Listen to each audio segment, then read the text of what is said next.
This meeting is being transcribed. Anyway, I'm summarize. I am your AI. It's my name is. Time is now 6:30. Calling to order the Āliamanu-Salt Lake Foster Village Airport Neighborhood Board 18. Today, July 9th, and we're going to start with roll call by Mrs. Kanemaru. Thank you, Vice Chair. Starting from the top, Patty Igawa. Thank you. Joseph Omura. Here. Clarence Davis III. Douglas Fujikura. James Gower.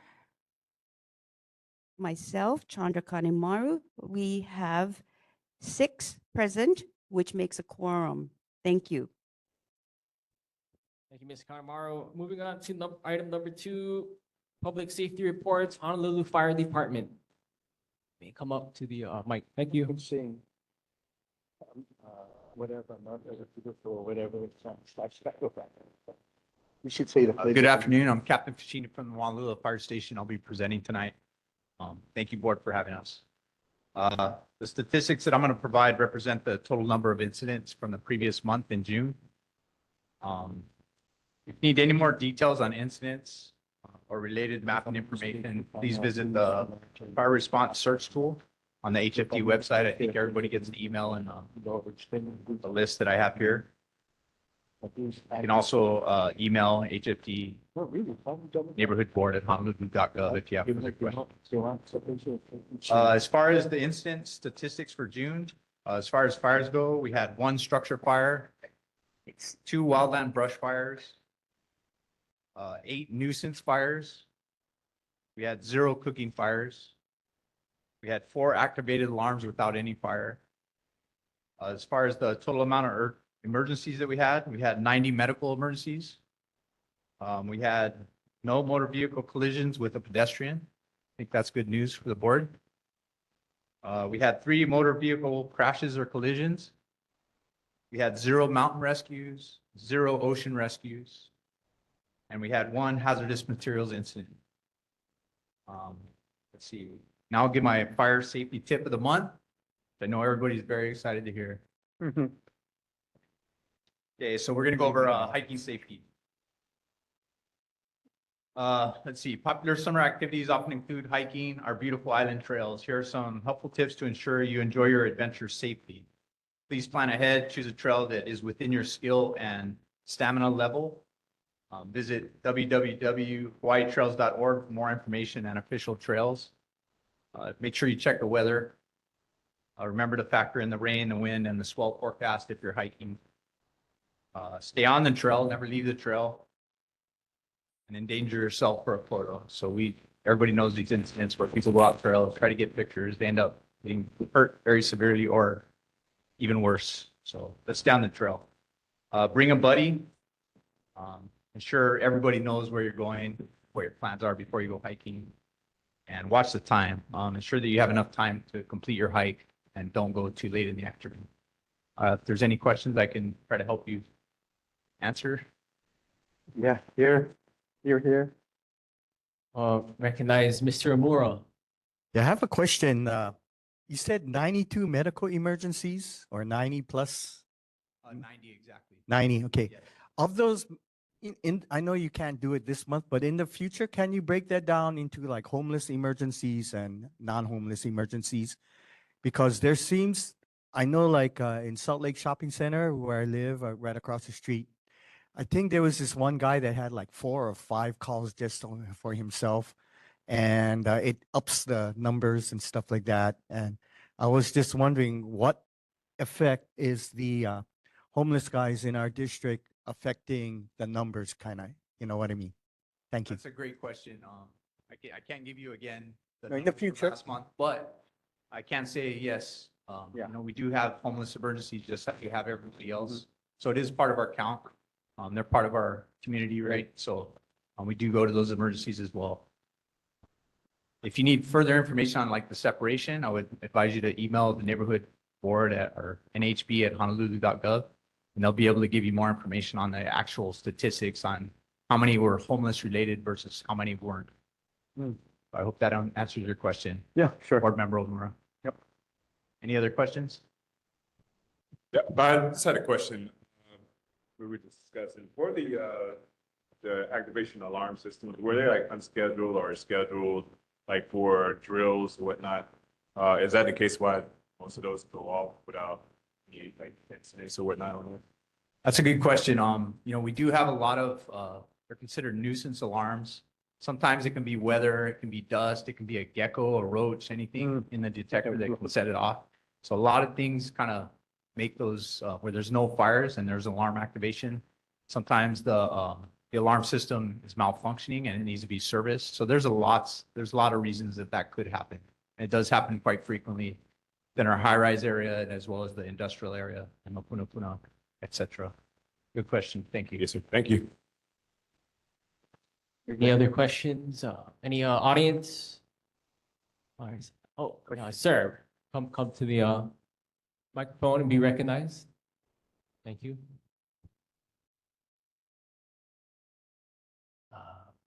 Please state your name, sir.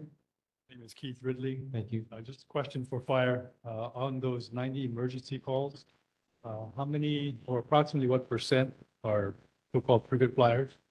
And is anything being done about the frequent flyers? Are they being referred to Department of Health, for example, for follow-up kinds of care? And of those 90 again, do you have any approximate percentage or number of what required transports to hospitals, or if they were just so-called routine, where you just visited? Thank you.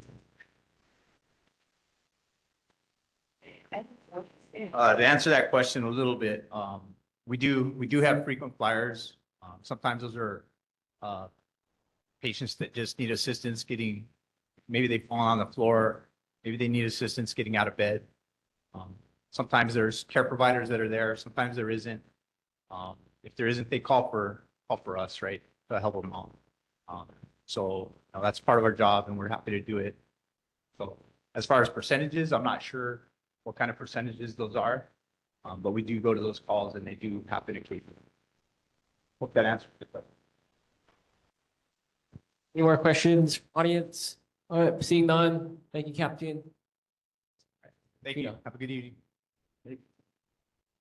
Next up, we're followed by HPD District 3. Seeing none, HPD District 5. Online? Are you online? Yep. District online. 3.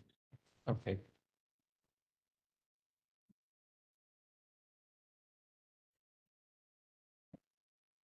Go ahead, Sergeant.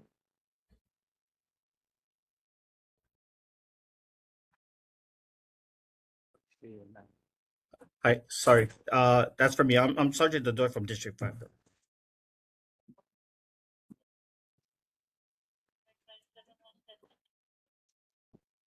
No District 3. Go ahead, District 5. Hi.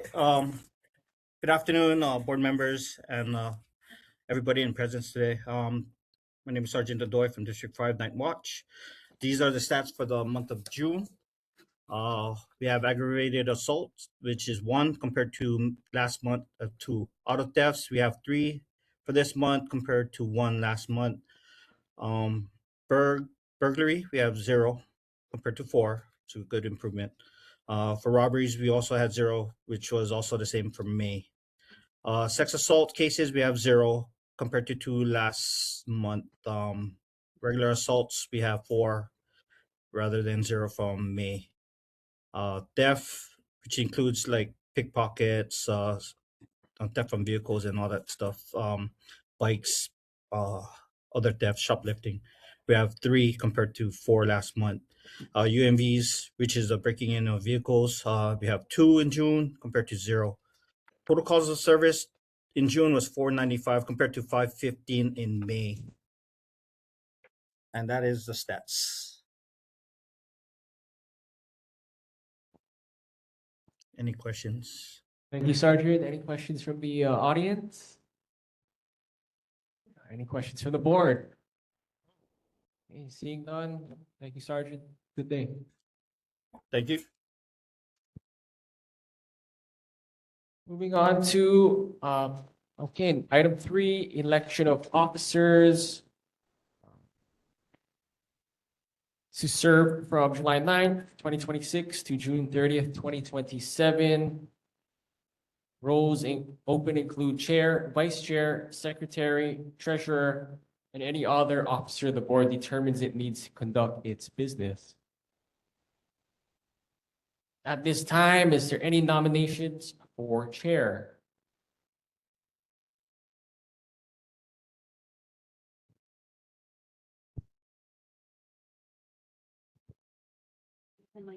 Mr. Mora.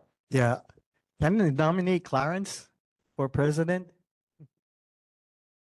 For chair? As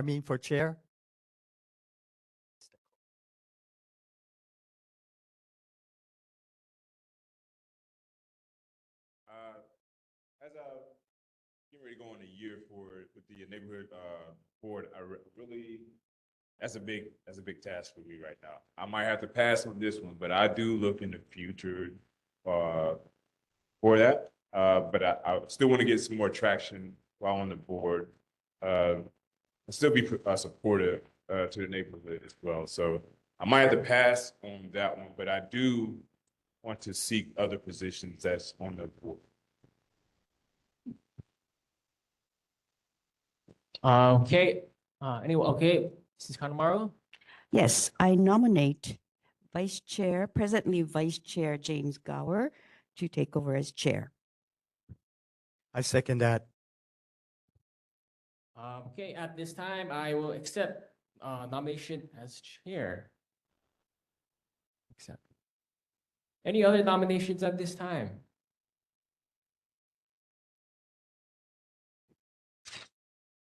Okay, moving on to vice chair.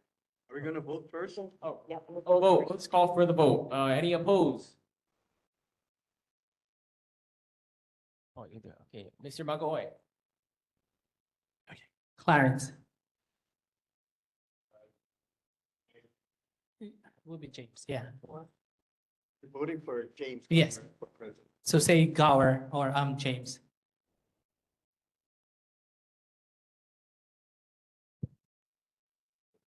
Yes.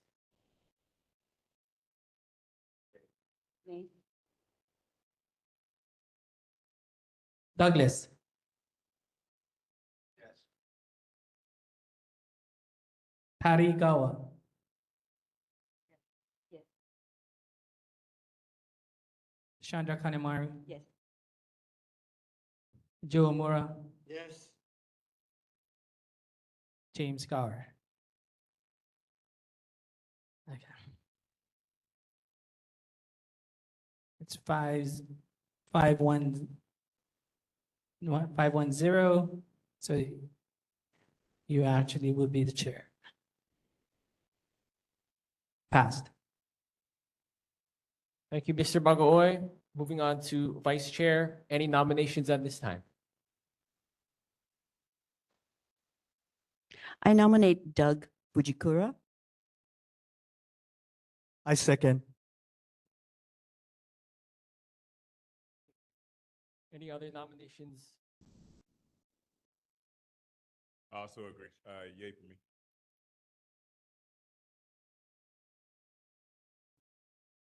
Okay.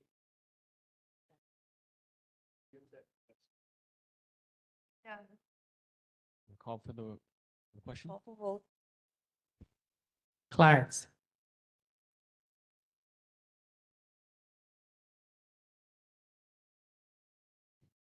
James Gower. Patty Gawa. Yes. Chandra Kanemaru. Yes. Joe Mura. Yes. James. And Douglas. Yeah. Congratulations, Vice Chair.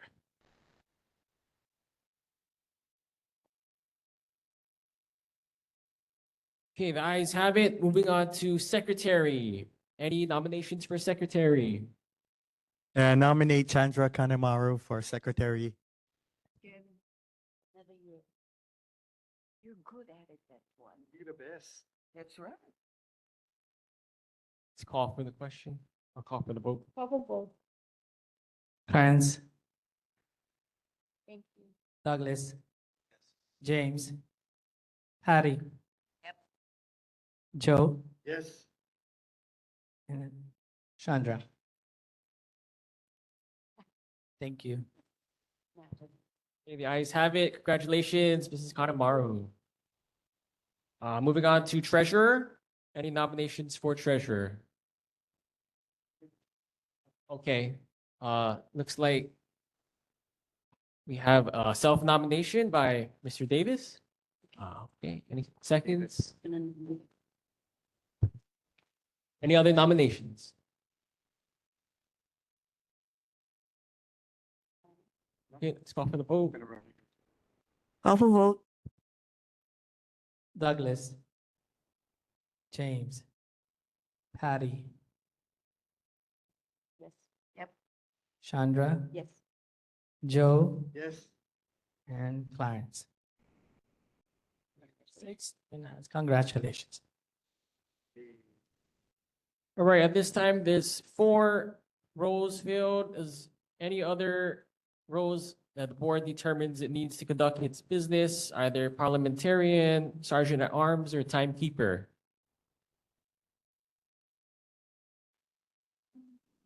We don't get out of hand. Excellent. All right. This concludes the election of officers. Moving on to item 4.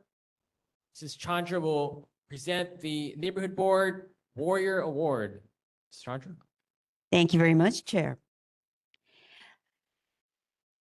The Neighborhood Number 18 Board has established the Warrior of the Month Award on August 8th of 2024. An award certificate is presented at our monthly scheduled meetings to a persons, or group that provides outstanding service for the good of our community. The Warrior of the Month Award is presented to honor these people, past and present, who have greatly contributed unselfishly to help make Āliamanu-Salt Lake, Foster Village, and the airport area the best community district to live, work, and play. It is our belief that it is time and long overdue for our community to recognize these movers and shakers, and what better place to recognize these remarkable people right here at this Neighborhood Board Number 18 meeting, often referred to as the People's Meeting. With that said, our Warrior of the Month Award for July 2026 goes to Senator Glenn Wakai. And he's not here yet. Okay. All right. Well, we don't have cake for him tonight because we had the cake back in May and he didn't come. Okay, but May, yeah. We had it already. So we already ate the cake. We can eliminate that part. No. But anyway, I know, all joking aside. But please, may I read? This was submitted by our former chair, David Yomes. And may I read what he wrote? Because the script is an excellent. Well, I guess we could call Senator Wakai. He's currently our senator for District 15 and is the majority floor leader for the Hawaii State Senate. He has served as our senator since 2010.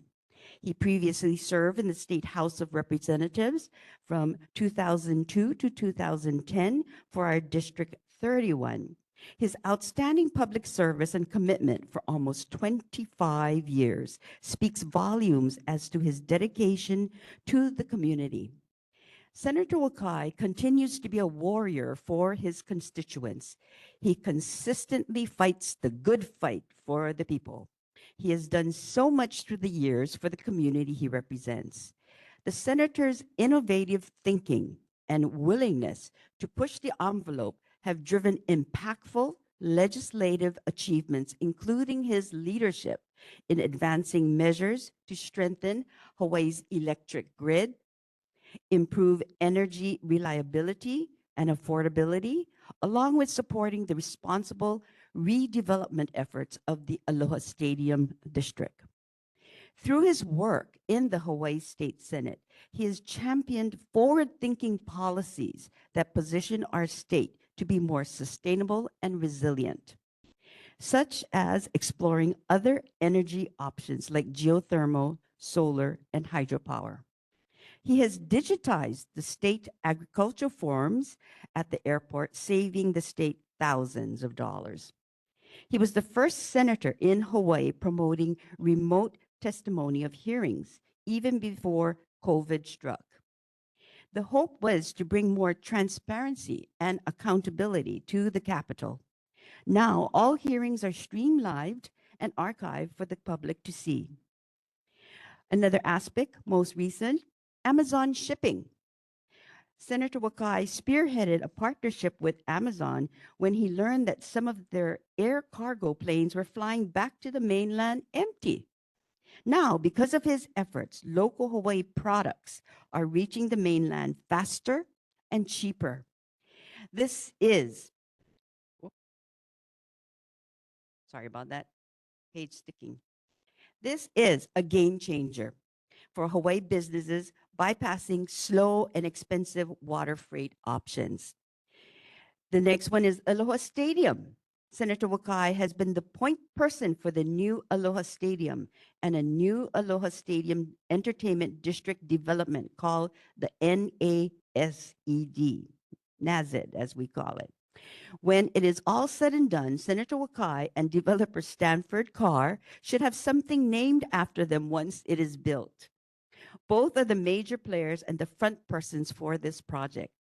Maybe we can rename the football end zones from north to south to Wakai and Carr end zones. Or maybe sell Wakai burgers and Carr hot dogs at the food concession stands. He started the groundwork and planning for the new stadium and NASED. Football fans are patiently waiting and excited to see the University of Hawaii Warrior football team play at the new stadium in 2029. Accolades of this massive construction undertaking surely belongs to Senator Wakai. For the schools in our district, Senator Wakai has delivered so much for our schools and children. District 15 has some of the best public schools in the state of Hawaii. Community projects. Senator Wakai not only supports community projects, he participates in them, and he is not afraid to get his hands dirty, literally making Genki balls.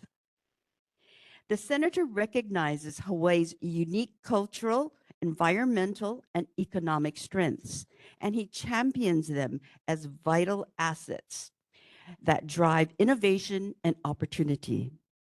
The Shaka, the state gesture law, is a fine example, along with the Shaka state license plates, the Duke Kahanamoku license plates, and the Surf Museum initiative. All of these are innovative and good for our economy. It helps sell Hawaii to our visitors and allow locals to be proud of our state.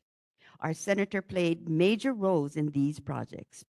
He secured funding to clean in and around the Salt Lake waterway as the community partnered in a 5-year plan called Operation Clean Sweep, using Genki balls to help nurture the waterway and remove debris. He had another innovative idea to use pets inside of prisons for rehabilitation of our incarcerated prisoners. This would hopefully provide calm to the inmate, along with providing a peaceful and positive productive transition from incarceration back into the freedoms of society. Now that's really thinking out of the box by Senator Wakai. He made it happen at the Women's Correctional Facility, turning these female inmates into cat women, quote unquote. It was the first time that animals were allowed inside of any prison in the state. Beyond legislation, his commitment to community engagement has fostered meaningful connections with his constituents. These accomplishments are just a small fraction of what this man has done for his constituents and for the state of Hawaii. We thank you, sir, wherever he is at this point. He was supposed to be here. Okay. Senator Wakai has been one of the most influential and productive senators in the state of Hawaii. This board takes great pleasure in presenting Hawaii State Senator Glenn Wakai with the Neighborhood Board number 18 Warrior of the Month Award certificate for July 2026. Congratulations, Senator Wakai.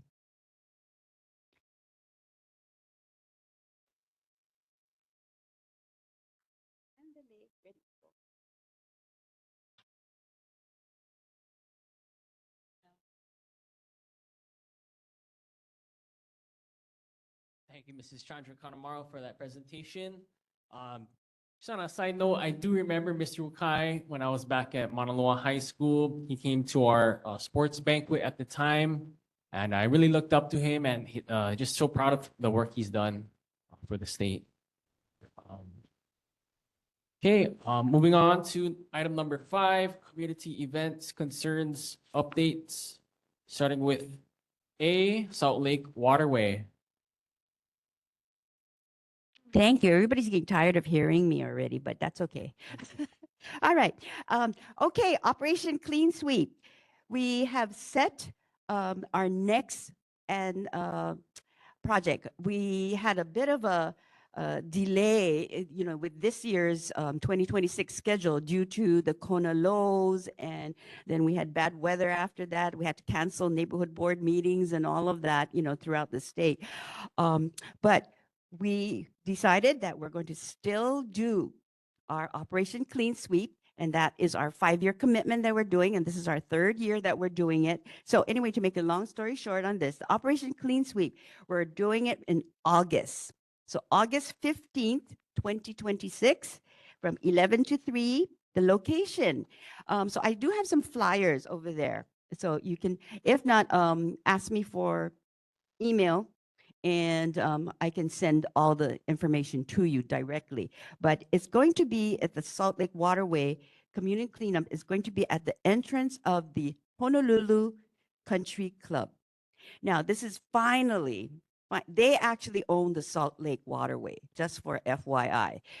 So the country club has finally come to the table, and we're working together as a collaboration, finally got them to agree that, yes, take ownership, that we need to clean the waterway. So we're going to, yes. Yeah, thank you. But we're going to be doing 2,000 Genki balls, making of the Genki balls on that day. So they're going to pay for 1,000, and then, my Operation Clean Sweep side, we're, funding the other half of it. But 2,000 Genki balls. So we need everyone's hands to, participate in this. So we'll have also the Genki ball making will be done on the campus of the Honolulu Country Club. It's more the parking lot closest to the entryway. So you'll see the tents and the tables all set up. So parking, I did already reserve the Āliamanu-Salt Park, which is right on that same street that it's the HCC is on. The upper and lower parking has been reserved for our project. So what to bring? Comfortable clothing, covered sun protection, work gloves, closed-toe shoes, please, no slippers, and your best community spirit, okay? So if you would like the little handout over there for some, basic information, if not, I can be contacted by email. And we hope to have the Army, yep, and the Navy, and the Air Force, yep, and all the other community organizations that have been very, very helpful in participating. Thank you. Thank you, Ms. Kanemaru. Item B, Ameresco Pu'uloa Solar Construction update on the Moore Road. Thank you. Hi, this is Josh Strickler. Can you hear me? We have Josh Strickler online for the patient. I don't want to be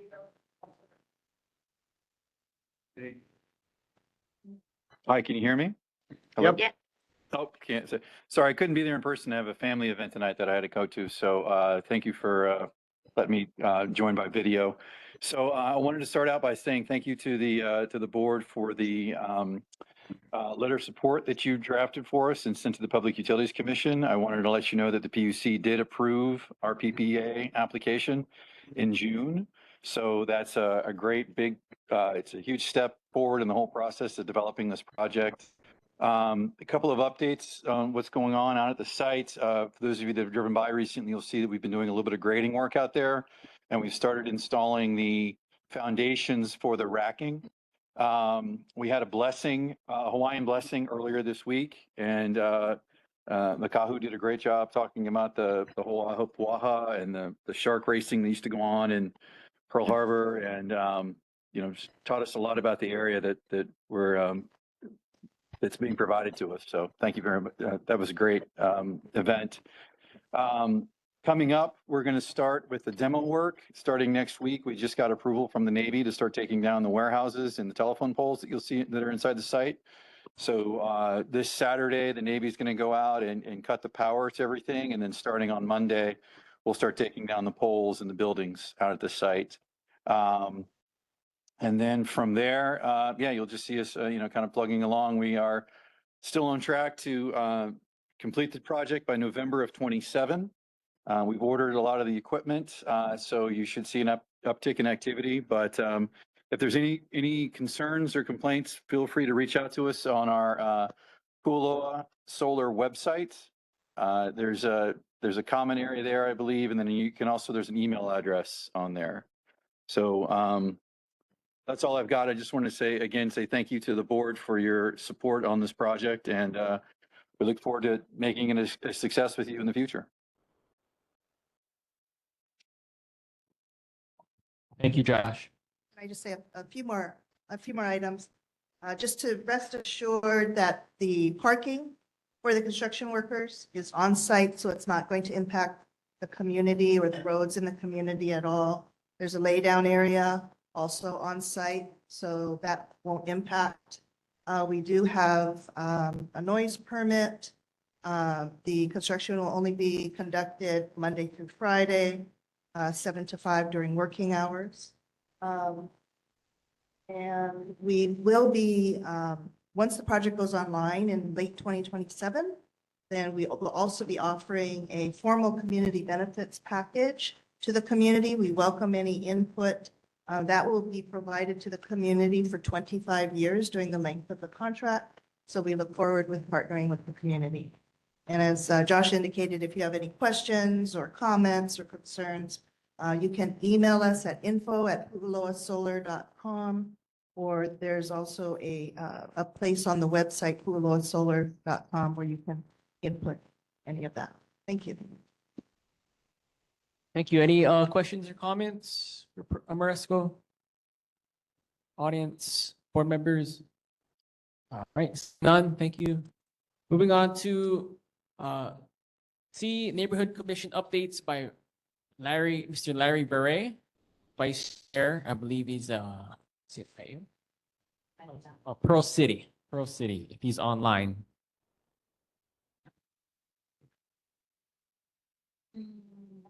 Okay, any other events, concerns, or updates by the community that's not on the agenda? Sir, state your name, be recognized. Yeah, hi, my name's Joel Nelson. I'm the project manager for TNT Constructors and Triton Marine Construction. Been doing updates for a couple of years now, on and off with you guys. So I've got two. The first one is the water tank project was successfully completed earlier this year, now online. That project for the Navy. The other one for the Navy is the 30-inch water line that is in progress right now. Trying to just get the word out that there is going to be traffic control upcoming here starting in September off Bougainville Drive. Will affect Salt Lake as well. We're going to hand out flyers to residents and businesses. I've got already contacted Radford and Holly Keiki as well. I'm just trying to get the word out that it's going to be a little tight in that area, but we're going to try to get this project done next year, September-ish timeframe. And yeah, there, I've got contact information, any questions, email as well on these flyers.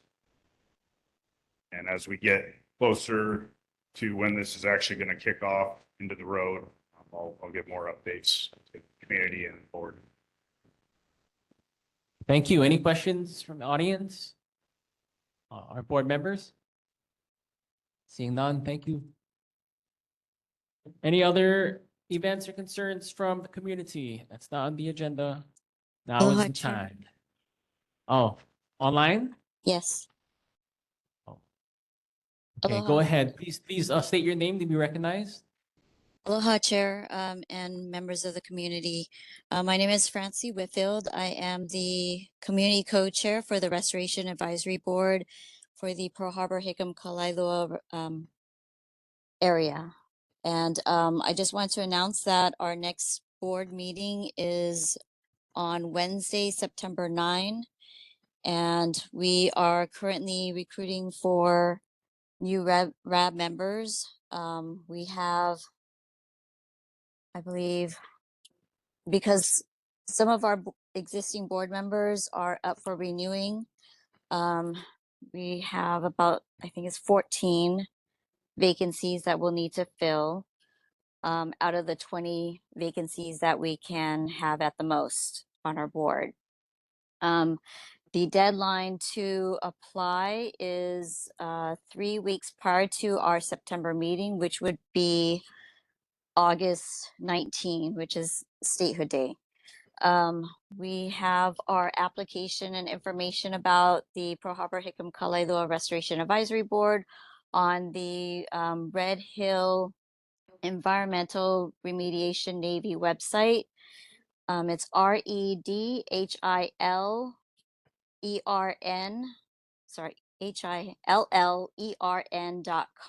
redhillern.com. And I think that's, if anybody has questions, I can be reached at 808-221-4933 or email flow828@gmail.com, FLOW828@gmail.com. And if anyone has questions, I can answer questions. All right, any questions from the audience or the board? Okay, seeing none, thank you very much. Oh, I see one. Please come up to the microphone. Oh, we have one question. Please stand by. You need to go to the mic, please.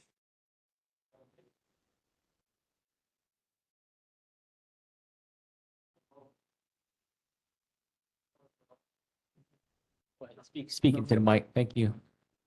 We recently, I recently got, we got a letter from a developer. Did you know that, the Stadia marketplace, there used to be Kmart, to be now the Renew Soy used to be Second Save.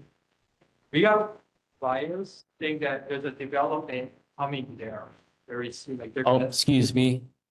Sorry, we're accepting questions for the restoration board online. Yeah. Okay. Let's stay there. Yeah, we'll discuss that later. Okay. Thank you. Okay, seeing no other questions, moving on. Thank you very much, Restoration Chair. Board. Thank you. City elected officials, item Oh, wait, 6. move on. We have some more. Oh, I see. There's another. I Oh, also please wanna come up give to the one front. here. Thank you. Thank you, Mr. Mora. Thank you. Thank you, Chair and Board, for letting me speak. This is tall. My name is Tara Sutton, and I'm the Director of Community Engagement for the Red Hill Registry. Some of you might recognize me. I come almost monthly. So the registry is co-designed with the community and aims to track health outcomes to inform future research and clinical guidance for the fuel exposure and provide resources for those who experienced the fuel spill. I just wanted to give a couple of really quick updates, and then there's a call to action. So the registry right now has had 478 people fully enrolled. We've almost been open for 1 year. On the flip side, though, we've had almost 3,000, like 2,700 people begin the enrollment process. So starting with the pre-enrollment. And so if there's any questions that people have, whether or not they've completed their enrollment or if there's more steps, please contact the registry. Our email address is info@redhillregistry.com or .org, excuse me. And we have a phone number that's 808-427-8260. So that's one big thing. That's really cool. But we've got some really neat resources that are available now that are brand new. One thing that the community has been asking for is some sort of a document or a letter that explains what happened with the Red Hill exposure and ask that it be documented in their medical records. And the registry has produced a resource for that that's a fillable form so that you can fill that out and then take it into your healthcare provider and ask them to put it in your chart. It's incredibly helpful. It's full of resources and there's QR codes on it so that your providers can scan that and then look at all of the research that backs what's inside of this letter.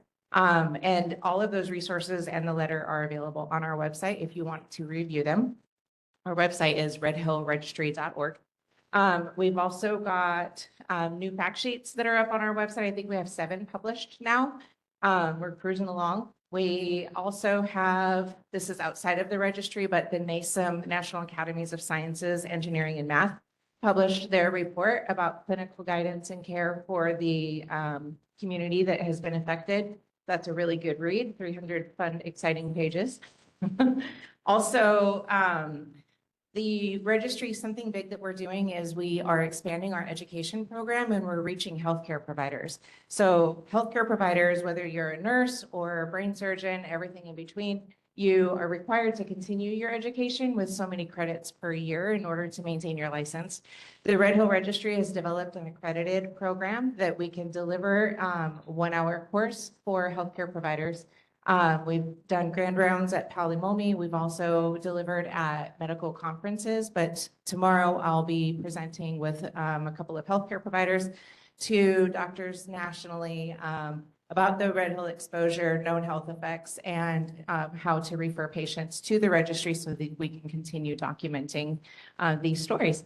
And then the last thing, call to action, is if anybody, the registry wants to be able to build a repository, not only of our data, but also documenting the lived experiences. And so if people have videos or anything from the period of time when we were all washing our hair with bottled water and doing things like that. If you're willing to share those so that we can have B-roll for our media releases and things like that, so that the story is always focused on the human element and the lived experience, then reach out to us at info@redhillregistry.org. Thank you, guys. Oh, are there any questions?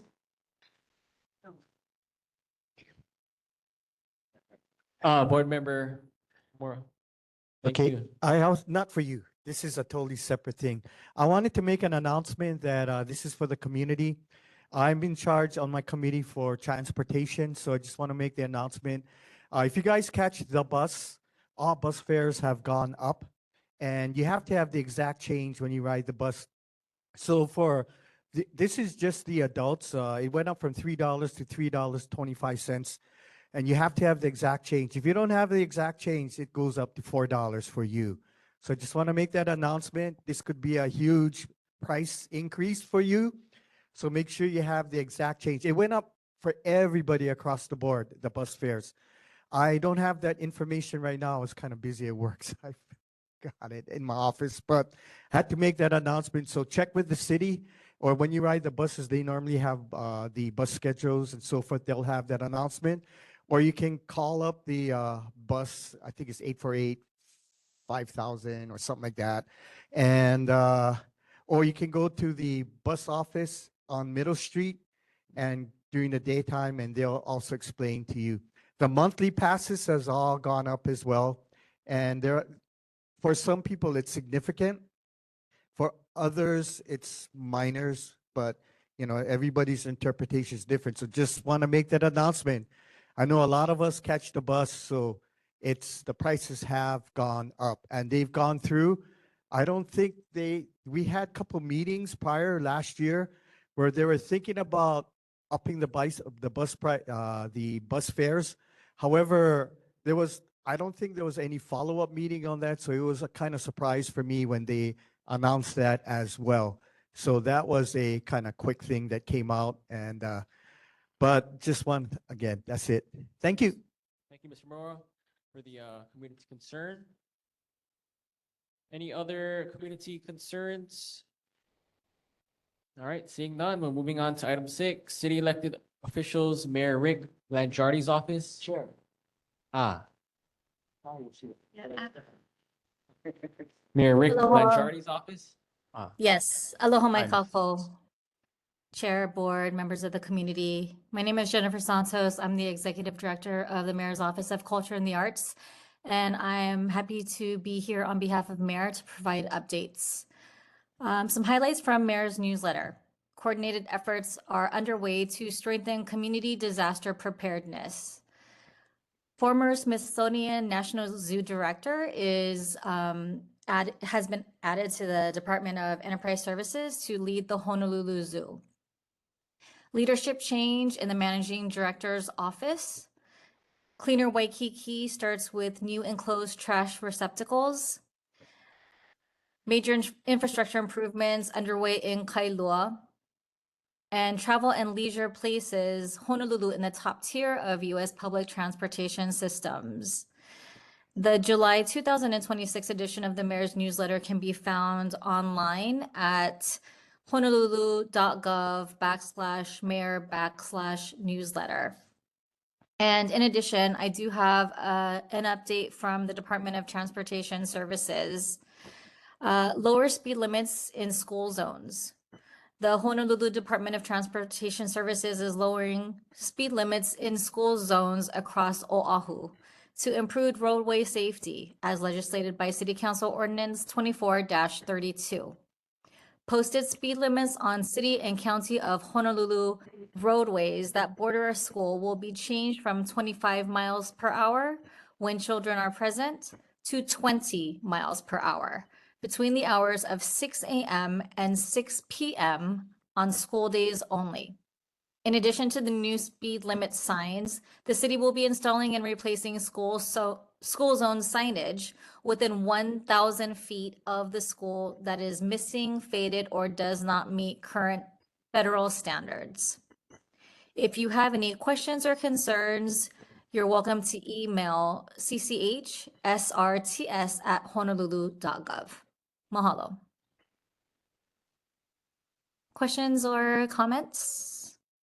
mahalo, Mrs. Santos. Any from the audience? Board members? Okay, mahalo, Mrs. Santos. Take care. Mahalo nui. Council member Radiant Cordero's office.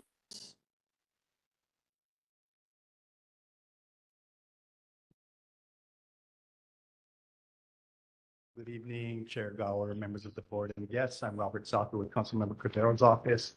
I'd like to introduce Ellie Mizue, who's an intern in our office this year. She'll be doing the report tonight. We're giving her the full office experience in everything that we do for the. I just want to let you know that she's also a resident of Salt Lake, so she's homegrown over here. Board member Omura. Coincidentally, we do have the chart of the fees for the bus on page 4 of the report. And with that, let Kelly take over. Good evening, Chair, board members, and guests. I'm Ellie. And the monthly report from Councilmember Cordero has been distributed. I just wanted to point out some of the highlights.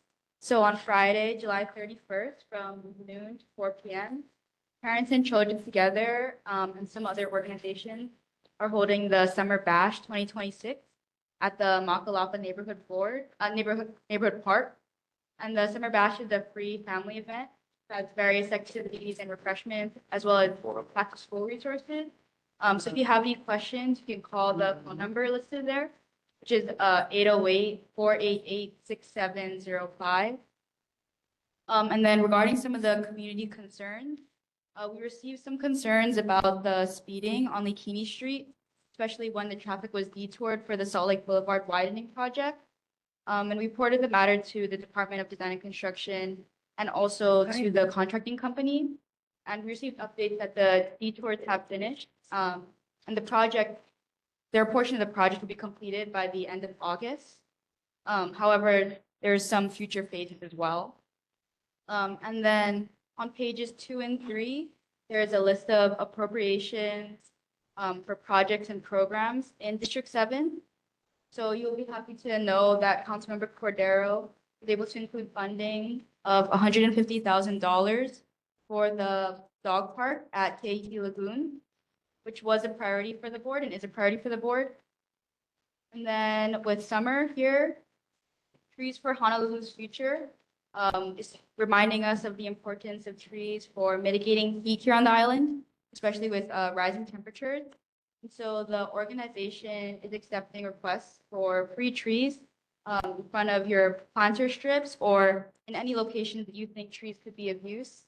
So you can visit the website that's listed on the report. It's on page 4.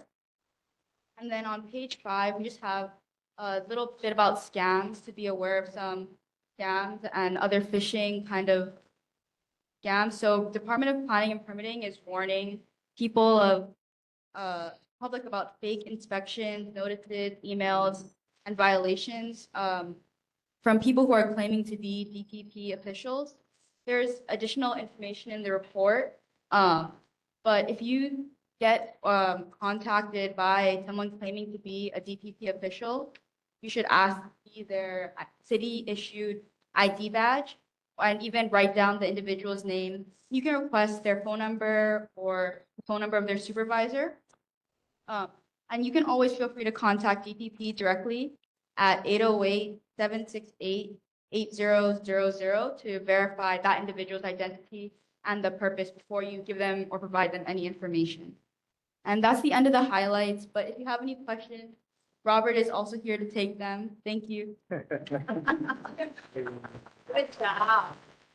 Mahalo. Thank you so much for the report. Any questions or comments from the audience? Board members? Or online? Oh, awesome. Thank you. Great job. Thank you. Aloha. All right, moving on to item 7, state elected government officials, Governor Josh Green. Anyone online? Okay. Okay, moving on. Senator Glenn Wakai. He's also the recipient of our Warrior Award. Let's give him a hand, everyone. It actually should be the Menihune Award. Before you start, yeah, we already read the 4.5-page document. Yeah, it was a document, literally, that our former chair, David Yomes. So may I read the certificate of recognition? Thank you. Again. I'm going to read it anyway. Okay, the summary. Okay, okay. The last sentence. Like the co-pilot. Okay. All right. So the board takes great pleasure in presenting Hawaii State Senator Glenn Wakai with the Neighborhood Board number 18 Warrior of the Month Award certificate. Technically it was for April 2026, but we moved it to July of 2026 because you weren't here. And we didn't have a meeting. But may I present the lei also?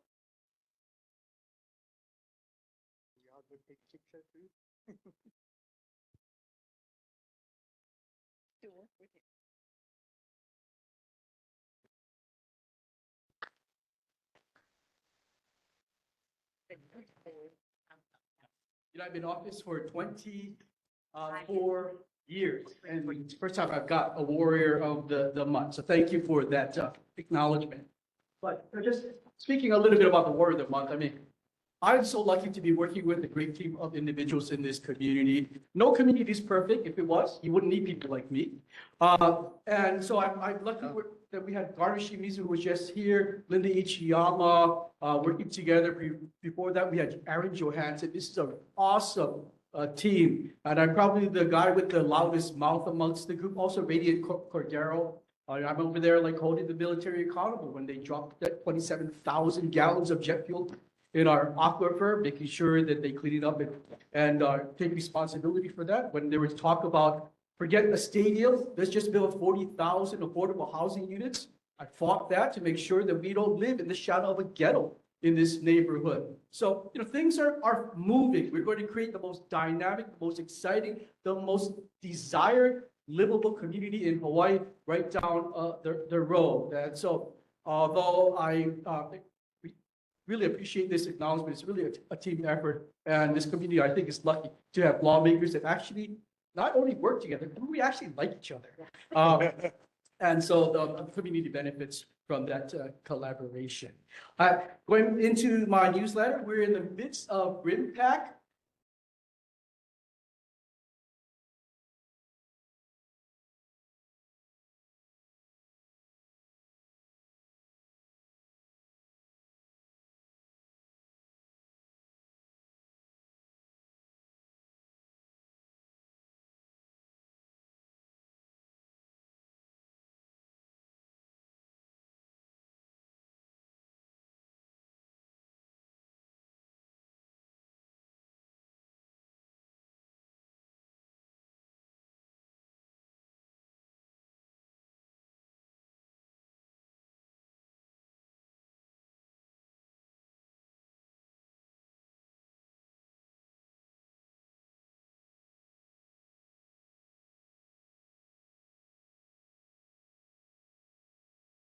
Enhancements.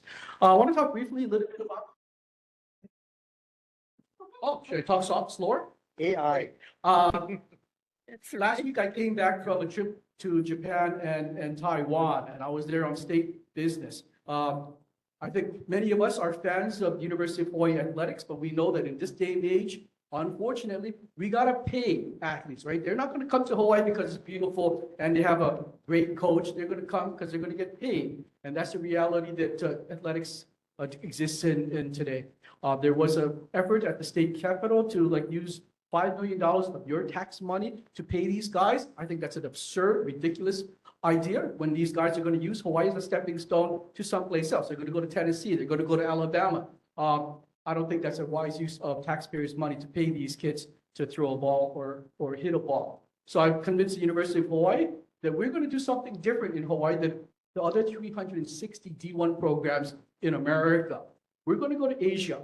We're going to go to Asia to pull their athletes here. We're going to stream those athletes' games live, free, back to their hometowns, create a fan base, and we're going to go after corporate money from those locations. So I mentioned I came back from Japan and Taiwan. I'm going to go and attack Korea. Those are probably the three.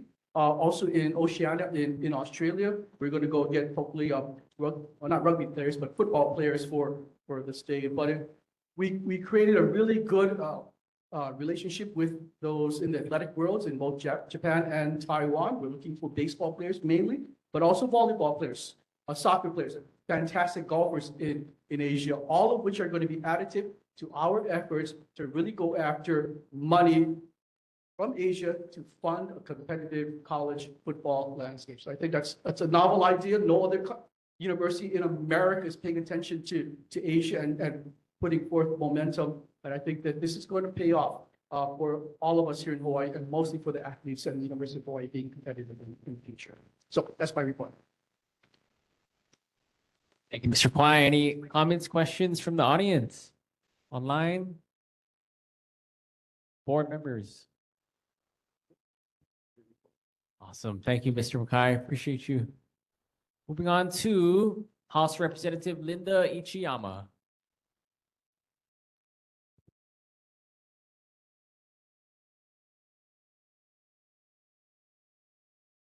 Good evening, Neighborhood Board Chair Gower. Congratulations. And to the other neighborhood board members and the community, it's a pleasure to be here tonight. You have in front of you a copy of our post-session newsletter. It talks about a lot of the bills that have passed. Right now, we're in the middle of bill signing season. So Governor Green has signed a lot of bills, including the expansion of the film tax credit to help bring more film productions here, to employ local people and create more jobs. He also signed a number of bills from the Women's Legislative Caucus package to help victims of domestic violence and human trafficking. And I know that they'll be continuing on into next week. happy to answer any questions that you folks or the community might have.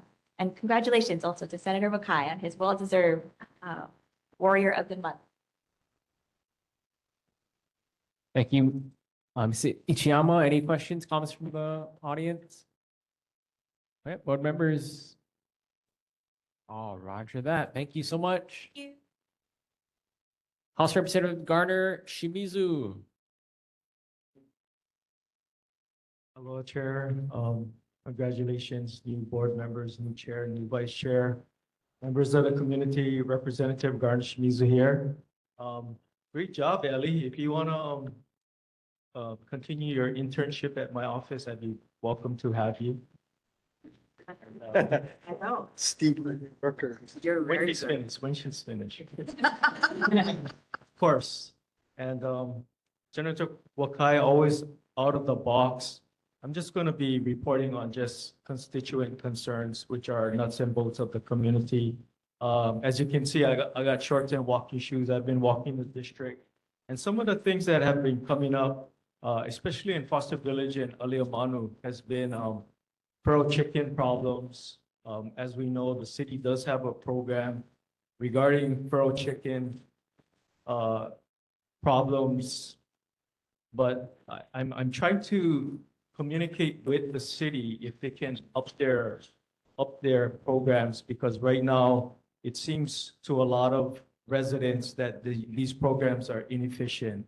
So not to throw anybody under the bus, but to just bring light to the actual problems that people are facing, hearing the roosters crow at 1, 2, 3, 4, and 5 o'clock in the morning. Another issue is street parking. And I encourage residents to use the 311 app. I see the handout on the table there. You know, it's such a balance between being a good neighbor and understanding that a certain street may have a lot of residents on there with multifamily living, multiple renters. You have more cars. So there is that balance between understanding and yet communicating abuses. And again, 311 is another place where you can report those things. Again, you can call HPD 911, but you know, who wants to turn their neighbors in? But those are the struggles that I see residents facing. Speeding is an ongoing thing on Salt Lake Boulevard, on the freeways. Also, Kahua Pa'ani and Haloa Drive. Another issue that came to our office, I had a resident requesting playground equipment at the Oahu Vet Center, which I passed on to the Oahu Vet Center people. They referred it to their board of directors. Unfortunately, the board of directors voted no in adding any kind of playground equipment. Illegal dumping on Kahua Pa'ani near the swap meet entrance. We routed that concern to HDOT, who efficiently cleaned it up the next day, and they will be adding that to their routine weekly checks. I had a concern about an unsafe crosswalk at Center Drive where it meets Radford Drive. Low lighting, so we reported that to HDOT, and they are looking into any improvements in the lighting and safety of that crosswalk. If you get a copy of our newsletter on the desk there's information on condo association loan programs. I'm sure a lot of you do live in condos, and there are problems with insurance, assessments, funding for property improvements. There's information on condo association loan program that is available. I just want to close with a couple of community public service announcements. July 11th and 18th at Pearl Ridge Farmers Market. The city and county's real property assessment division will be giving some tax advice on real property, which may be helpful. And on July 25th, Port Chapter Elementary is hosting a beautification day and also collecting any e-waste. So if you have any e-waste, that's a place where you can drop it off safely.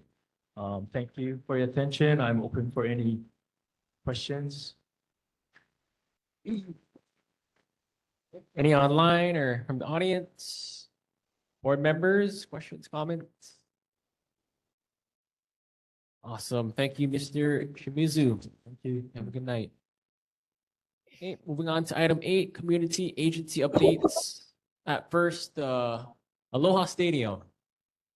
Hi, good evening, Chair. Samantha Spain with the Stadium Authority. Congratulations. Congratulations, board members as well. And congratulations, Senator Wakai, our #1 cheerleader. Thank you. I apologize for not being there with our team. My daughter just had a baby, so I'm on baby duty right now. So we'll do a quick report. Just things are really happening right now with this stadium as swap meet continues. This is our busiest month. July is kind of when we peak with all of our visitors coming in. This is our first season in the new location, so the response has been really good with the feedback. We're seeing a lot of positive response, especially with our expanded food court, since it has been fairly hot at the stadium. So we do continue to monitor any kind of rubbish, how the vendors are coming in. So if you ever see anything, please report that to us, because we do want to make our Sodexo, who manages the swap meet, aware of anything that vendors could possibly, or our visitors are leaving behind as well. In regards to future events at the stadium, a few weeks ago, we did make an announcement that we are reopening our upper and lower Halava parking lots for other events. We do have a concert coming up in August, which I had mentioned a couple months ago. We are, in addition to concerts, we are actually looking at ways to improve the parking lot, whether it's resurfacing, flattening out different areas, bringing in possible courts. So we are talking to a lot of the high school sporting teams to try and bring not football. I would love that. But basketball, volleyball, even wrestling. So we are working with a lot of the unions as well to kind of help us put together a package to bring back sports on property, as well as festivals. We just had our Juneteenth event on June 19th. We had a little over 6,000 guests that came. So that was a really great festival that we're looking to continue moving on to the next few months of this year. Sporting events, we are looking at expanding probably in early 2027 is when we're trying to hit the mark for that. Again, and really this is kind of just to reactivate the property while all the development is going on. We don't want to stay stagnant. And we really want the community to come back, and we want to have areas. So if there's, graduations, we're looking at that option as well for 2027 with the high schools, and trying to bring that back. So hoping to see some more graduations coming that way to us. Other than that, I will turn it over to Justin with HDP to give any of the updates on our dismantling and construction. Sure. Thank you, Samantha. Thanks, Chair, Board, and members of the community for having us. Regarding the stadium demolition, I'm sure many of you have driven past or walked by and noticed that a lot of the stadium is no longer there. A lot of the tripping activities that you saw in the news are complete now, and thanks to those of you on the board who were able to attend some of those events. It was nice to have our community's support during those big milestones. Much of those quadrants that were tripped have been dismantled and taken off site. But you'll notice the north and south end zone structures still remain, and we are, over the next few months, going to steadily take those structures apart carefully with a crane. So you'll notice a crane coming back on site in the next week, and they'll slowly dismantle the roof structures because we're keeping the concrete structures below There's also interior demolition that's not too visible from the outside that's ongoing. So demolition is still on track to be complete by November of this year. On stadium design, we have completed the schematic design for the stadium, and the state has accepted the schematic design. And our next step is to further refine the design of the stadium in preparation for bidding the project for construction. One kind of hiccup that I wanted to raise was regarding infrastructure. We have been coordinating with HECO on bringing power to the site, but currently there is not enough electrical infrastructure to power the stadium and surrounding district. It's a big hurdle that we are working alongside the state with, and our team remains focused on finding a path forward with HECO and the other government agencies who are assisting us on finding a solution. Otherwise, we've been steadily making progress on many of the other infrastructure utility relocations required for the stadium and surrounding district. That's it for my update on the stadium.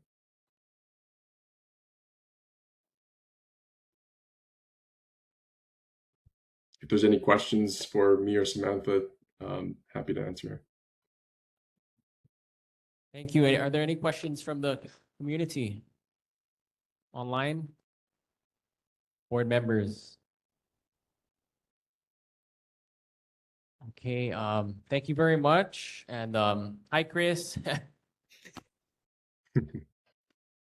Thank you, Yeah. guys. Thank you very much. Moving on to community agency, military.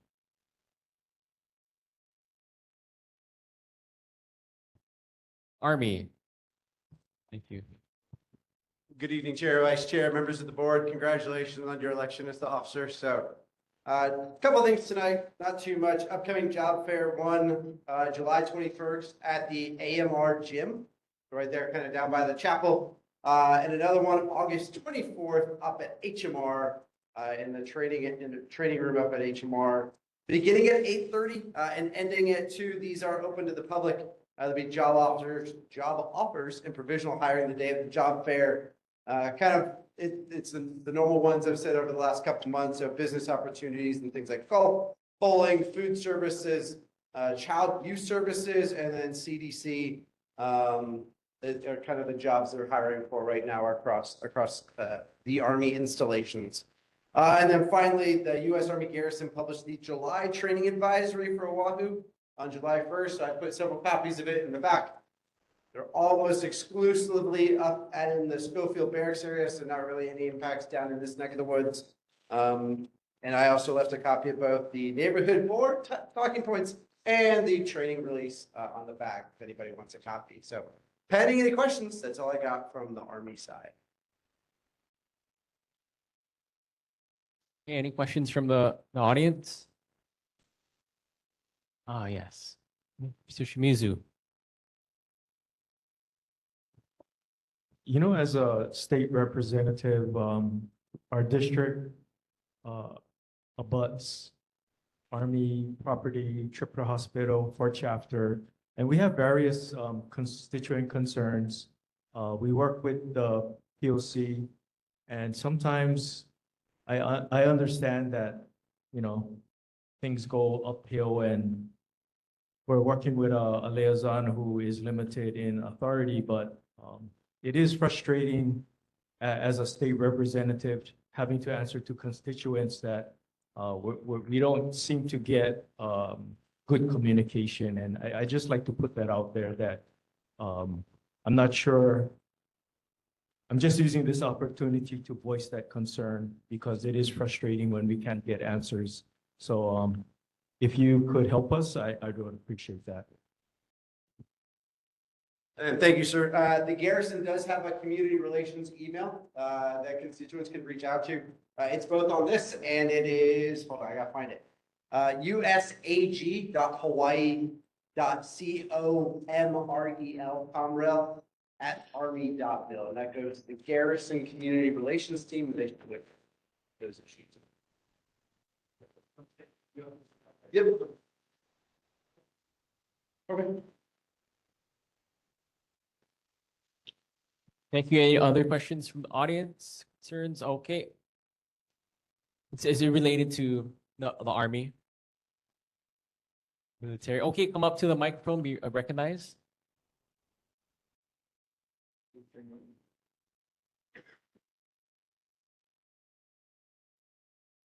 State your name, please. My name is Marcus. And one question I have is, Richardson Field, across from the stadium. I noticed that there was looks to be construction going on over there. I know that's a military activity. Like the transit authority development plans for both stadium, they were asking for a pedestrian crossing over the road, they really wanted that. I wonder if it's related, I'm wondering what's going on across from the old stadium at Āliamanu Station. Because there looks to be a lot of construction going on there. Okay, thank you. Not sure who can direct that question towards. If the military is unable to answer that, possibly Navy or Āliamanu Stadium. Okay, please come forward and be recognized. Hey, good evening. Aloha, Chair Gower. Yes. Sorry. Board and community. So Richardson Field is managed by the Navy. And the short answer is I don't know what construction is happening in that area. It might be related to the stadium. I'm not sure, but what I'll do is I'll get information and I'll report back on that during the August board meeting, if that's okay. Okay, thank you. So you heard that. Please come back in August. Thank you, Lieutenant Colonel Perry. Thank you. Can I kind of answer that question? So Okay. the military is using Richardson Field as a staging area for the base ship repair facility. It's the largest capital improvement project in the state of States, $3 billion. As you can imagine, that's a lot of material. So they are staging, that's the construction equipment you're seeing there. They're staging it at Richardson Field. Your question as to what the future is. So after 2027, we anticipate the ship repair facility, ship repair yard is going to be POW. And we know that the most popular tourist attraction on this island is the Arizona Memorial. 1.8 million people go to that memorial. And then what? Then there's nothing to do. So as we build out NASIT, the stadium, the mixed-use development, we want to lure these 1.8 million people to go and dine, spend money, be entertained at the stadium entertainment district. So in answer to your question, we are talking with the military after their POW with Richardson Field, maybe doing a land exchange or somehow having an MOU, memorandum of agreement, a memorandum of understanding with the military. And to your point, have a pedestrian walkway so we can grab some of these 1.8 million people who have nothing to do after seeing the Arizona Memorial and then go spend money. So I like your thinking, but we are well down that path of discussing what that future might be. Sorry, Chair. Thank you, Mr. Wakai. No need to apologize. Thank you. Okay, any other questions, comments from the board, community? Okay, that's settled. I thought I'd just complete the rest of the Navy report. Excellent. Military. Yeah. While I was here at the microphone. Let's continue. So I did have 3 different items that I was going to brief, but a couple of folks beat me to it, which again is fine. It's good that people have awareness. I was going to talk about the Restoration Advisory Board, but the community co-chair beat me to it. And then I was going to talk about RIMPAC at Senator Hukai. Terrific. Thank you. I appreciate that. So the one item that I do have to brief is that we have a new leadership at Joint Base. So yesterday we had a change of command ceremony in which Captain John Fry took command of the installation Joint Base Pearl Harbor Hickam from Captain Samuel, but he's really known as Smokey White. And so for the next couple of years, it will be Captain Fry. And pending any questions, that's all I have. Thank you. Any questions from the community or online?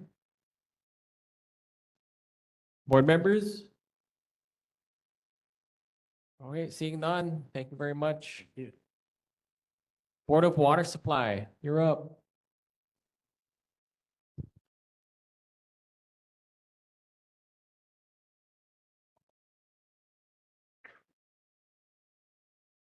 Good evening, everyone. My name is Jimmy Llanos, and I'll be representing Board of Water Supply tonight. For my main break report, there was only one main break in the month of June that occurred on June 21st at Arizona Road, and that was a 24-inch diameter pipe. And for my general water announcement, I'm going to be talking about the 2026 annual Unthirsty Plant Sale. I passed out some flyers to board members, and if anyone from the public would also like a flyer, I did place some on the table in the back. Everyone is invited to the 2026 annual Unthirsty Plant Sale at Halava Xeriscape Garden at 99-1268 Iwa Ena Street on Saturday, August 1st from 9 a.m. to 1 p.m. The 3-acre garden, a lush oasis nestled in Halava Valley Central Park Industrial Area, is a live display of drought-tolerant and native plant varieties. Payment via credit card only. Admission is free. Park on Iwa Ena Street and catch a free shuttle to the garden. The plant sale is a family-friendly event that will offer the following: a variety of xeric plants by local vendors, a team of plant doctors from UH Master Gardener Program with plant care advice and information booths including rain barrel catchment information, and free soil conditioner. For more event information, visit www.boardofwatersupply.com/plant sale. That concludes my report, and I'm happy to answer any questions. Any questions from the audience? Online? Board members? Thanks, Jimmy. Appreciate that. Thank you. I actually have a unthirsty plant myself. I give it a spray like once every week or 2 weeks. So highly recommend it. Yeah. Okay, moving on to presentations. Our last two items before our board actions. Stadium Marketplace Residences has a presentation. I believe it's a PowerPoint. This is for a 524 unit apartments community. Munikio Haraga. Sorry if I butchered that. Good evening. Congratulations, Chair, Vice Chair, other officers. Thank you so much for having us. My name is Greg McGoffna. I'm with Munikio Haraga. We also have Tessa Munikio-ing over there, help chip case. And then I want to introduce Josh Stinson, who will be working on the project. Thank you very much, Gregory, and thank you for having us tonight. Congratulations, Chair, and thank you, David Board, for having us. As Greg said, I'm Josh Stinson from McNaughton, local developer, and we have a presentation for you tonight about what we intend to do to redevelop Stadium Marketplace. So this is not Ice Palace, this is not NASED, this is the old Kmart, for those of you who remember that from a few years ago. So Tessa's running the slideshow here, so I'll try to keep up with her fingers. Again, my name is Josh Stinson. I'm with McNaughton. I've been with them 10 years. Local developer who actually developed the Kmart and the Sack and Save property. So what we're doing is we're just trying to find a fresh use for it because, as you well know, it's kind of been sitting dormant for several years and a little unused. We do have a temporary use in there with Reuse Hawaii, which has been good, but we know there's a better use for it, and we think housing, especially affordable housing, is a much better use for that property. So just quickly go through what we're going to talk about. We're going to already done the introductions, but we're going to have a kind of talk about the site for those of you who aren't familiar with it. Talk about the project itself. I know people are probably concerned about circulation and traffic, so we'll address that. The timeline of the project, and then a little bit of how you can get a hold of me specifically if you'd like to, and have any questions or comments or concerns that you don't hear tonight. So the site, if you're not familiar with it, and sorry if it's too small to see, but it's that kind of white blob in the middle, immediately located just about a half mile away from the transit center. It's part of the inside the TOD zone. So it's zoned for this type of use, and actually the TOD plan supported and wants this to be housing and multi-use. Go to the next slide. Oh, perfect. Thank you. So what you see there is the existing buildings today. So for those of you familiar with it, you have the McDonald's up on the north. Then you move down towards the Starbucks, Domino's, O'Reilly, and AutoZone. And then the rest of the building is the old Sack and Save, which is now Reuse Hawaii, and the former Kmart. We also have a Texaco on site. So the intent of this is, we can go to the next slide. Actually, stay there for a minute. So real quick, again, it's zoned for this use. It's BMX3, so it's zoned to be housing as well as retail, which some will remain. It is within a flood zone, so we do have to raise the height of the buildings from what the existing is about a foot to keep with the standards. The height, I want to talk specifically about the height now because there's something on this slide that I want to show you guys and kind of point out. We're only going to be about 55 feet tall with the buildings, so 4-story buildings. The towers that you see there, the green, kind of hard to see, but the green towers that were above Sack and Save and Kmart, those are about 40 feet. So we're not going to be quite a bit higher than the existing. Kind of going to be blend into the kind of the fabric of the community. We're not going to be a tower or anything. So, and you'll see that in the slides coming up.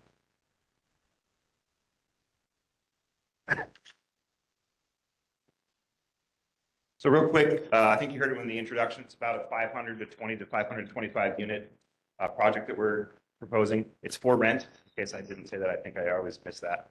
It's not for sale. It's a for rent project.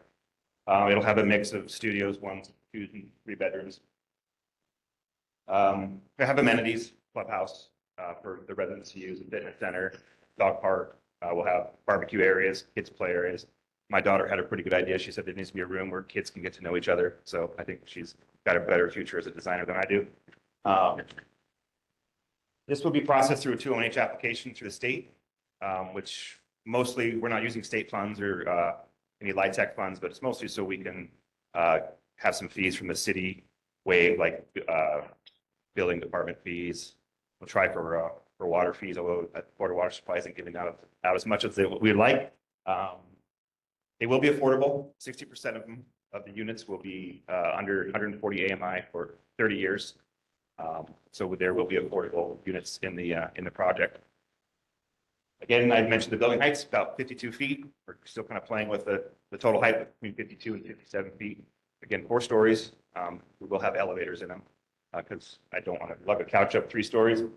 And the next slide we'll talk about it, but most of the buildings will be demolished, particularly the Sack and Save and Kmart. So you can see the hatched area, that will be the project site.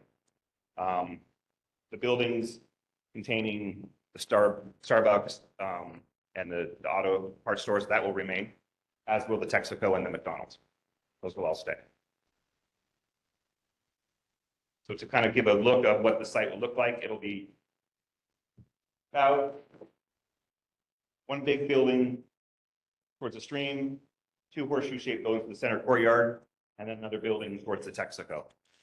And then it'll be all surface parking. No parking structure, it'll all be all surface parking. Right now, the plan is about 1 stall per bedroom. So 3 bedroom, there'll be about 3 stalls on site for that.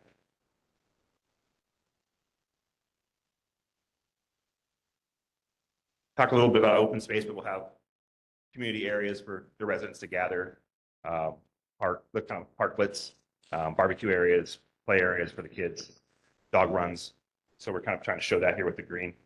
One feature to note on this slide is we are up against Halava Stream, which in years past, when it was Kmart and Sack and Save, I kind of like to think of it like we kind of had our back to the stream, kind of ignoring it. But now we kind of view it as an amenity. I mean, we're going to have residents living essentially on the stream, and we'll create a buffer zone where you see that green. It's actually an easement that we need to maintain for HECO, but we'll maintain it with a landscaping and a path. That's what's kind of in the TOD plan to create some connectivity up to Salt Lake Boulevard as well. So I think that turning towards the stream is what we intend to do as opposed to putting our back towards the stream. So wanted to address that. Traffic, we'll have circulation on site, obviously, for cars. The entry won't move. The entry will stay the same where it is today off Salt Lake Boulevard. We've commissioned our traffic study already. There is a minimal increase in traffic. In the morning, it'll be make sure I get this right.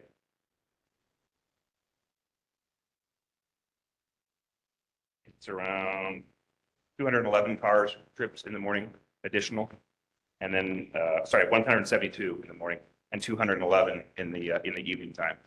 That's over several hours. So, or sorry, over an hour. So that's a couple cars a minute that would be going on to Salt Lake Boulevard. So there will be no really very minimal impact. I think it's a matter of seconds. People will have to wait extra at a light. So we won't be doing any modifications to Salt Lake Boulevard. No changes to the traffic signalization or the lanes. And again, our entries will stay the same. So quickly on timeline, right now we're finalizing design. As I said, moving through the 201H process. The intent is by the end of the year, we submit for building permits. I wish they would be faster, but we'll probably get a building permit sometime, like to think summer or fall of next year. So around this time next year, we might be looking at demolishing the buildings and starting the work. Be about a 2-year process. So sometime in 2029 is when we would have first residents moving into the new community. I mentioned that we have an email set. So it's fairly simple. projects@naughton.com.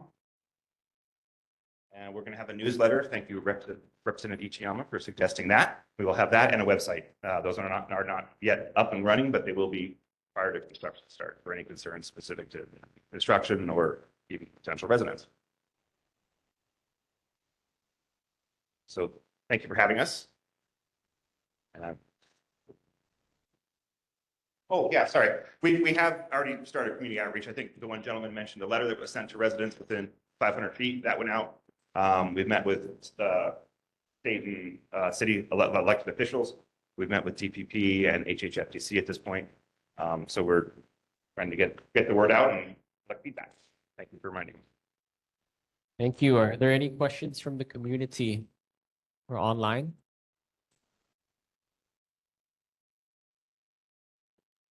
Any question? Oh, okay. I have a question from the board. Johnny May, go ahead. Thank you, Chair. Sir, I just wanted from some clarification. Are you being financed by Hawaii Housing Financial Development Corporation? That's number one. And what is the sizes of the bedrooms 1, 2, and 3? The square foot? 2 questions. Bless you. The answer to the first question is no. HHFTC, we aren't going to be using them for any kind of funding or application for any kind of funding for the project. We're just simply using them. There's the state. The 201H. Processing, yeah, 201H processing that we have to go through. They're the ones that we would use to go through that 201H processing. As far as the bedroom sizes, the unit sizes are going to range from 4 to 800 feet, depending on the size of if it's a studio up to a 2-bedroom. 3 bedrooms, I think, are approaching maybe 900 feet. Thank you. Yep. Thank you, Chair. Yes, thank you for your question. Is there any more questions or comments? Community, board member Mora. Yeah, I have 3 questions. Number 1, how many people expected from that project that you're doing? Number 2, have you planned on the sewer system and the drinkable water? Because you guys will probably be the first of many housing projects that are being planned there.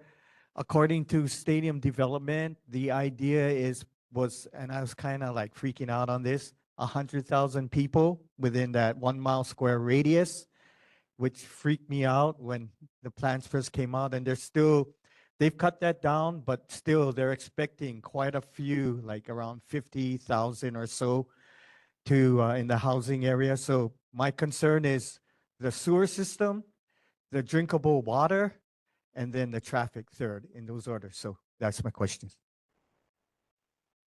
Thank you, Mr. Mora. You can answer. If you can answer that in like a minute each, keep it brief, but I Definitely appreciate answer it. within each.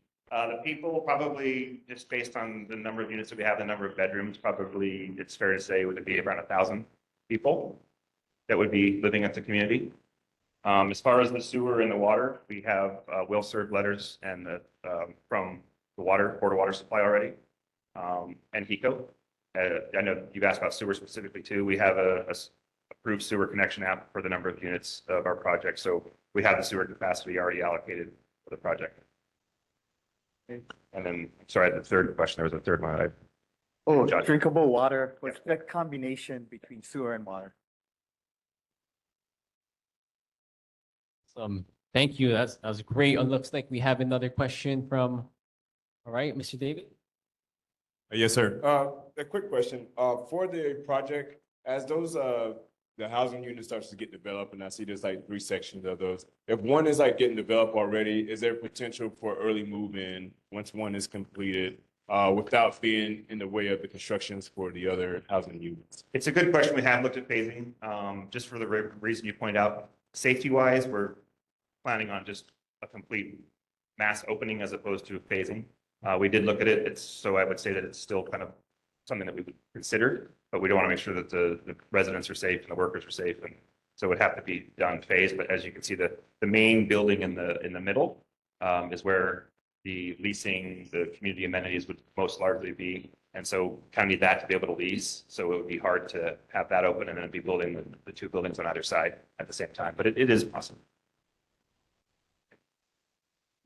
Okay, I recognize, please come up to the microphone to be recognized, ma'am.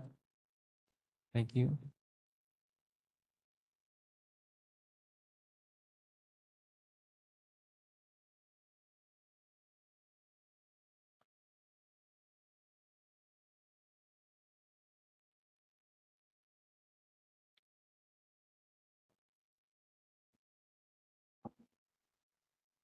Good evening. My name is Lynn Wong, and I live in Halava Valley Estate. And I mainly came here to hear about the project that they have. My concern is I also live along Halava Stream, and we are in a flood zone. There's land movement on our side, and government is not doing anything to help us. So I'm wondering if there's no reinforcement of the bank, everybody's property is gonna slip. Please, could you repeat that statement closer to the mic? Thank you. Which part? I'm wondering if when they develop, if there's gonna be reinforcement of the banks. Because on our side, we don't have it. It's only near Salt Lake Boulevard. When they put the bridge up there, they reinforced it. But the rest of us, all the way down to Pearl Harbor, there's nothing. And this is very concerning to me because I'm getting old and I can't afford. Flood insurance for one thing. Last year, my flood insurance was $4,000. And it's ridiculous. But if I don't have it, what happens when I get flooded? Number one, I'm not going to even have land to rebuild on. But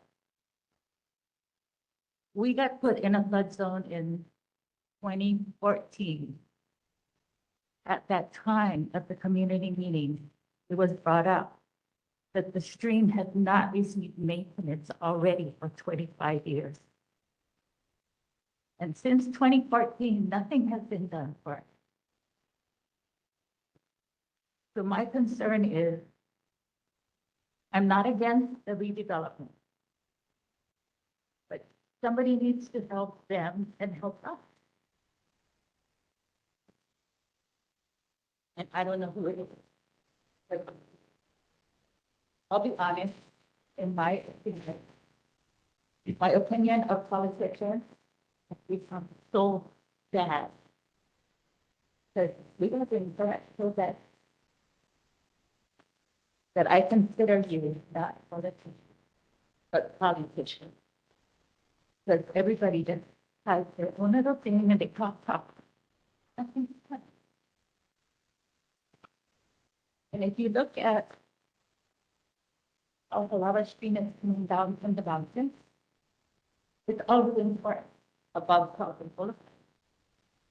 If that comes down fast, it's going to happen to us. If you don't dredge it, it's not deep anymore.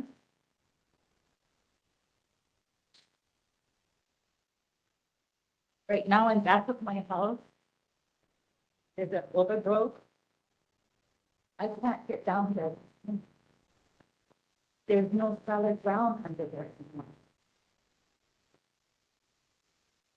So I'm sorry if I sound really emotional, but it's like, I don't know what to do.